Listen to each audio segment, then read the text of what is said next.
Welcome back to another video, and today we're going to be doing a CodeCombat Python, and today we're going to be doing a level called If-Stravaganza. Okay, so the goal is to defend against ogres. Use an if statement to check if here is an ogre nearby, and do not attack if there are munchkins around.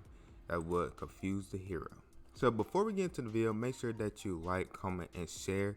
And help us get to 1,000 so we could do a mini giveaway for you guys. And let's get into the video.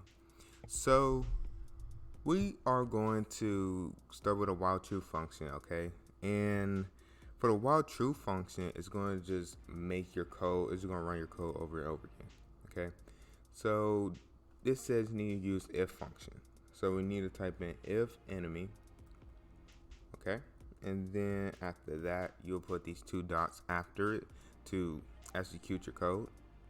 So then down here where the arrow is pointing, you want to do a hero dot attack, okay? And you gotta put in the parentheses enemy, because if you do not put enemy, it will not hit any person nearby, okay? Or it's not going to hit no enemy that's actually nearby. So you'll put another one, put an enemy, and then you'll put it in the parentheses. And as you do this, as the while true function is enemy equals hero find nearest enemy, is going to find the nearest enemy that's near him, and he's going to attack it if there's an enemy near him, okay? That's what the if statement is.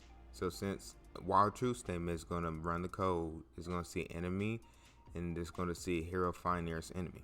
But if there is an enemy that's near him, he will attack it. So let's run it. See how he have hit the enemy and he had killed the enemy? That's because he found the nearest enemy near him, and he actually is not going to attack any other person that's not one. So you can see there's a mention right there. He would actually attack that person if you have not specifically put in enemy or the specific name of the enemy.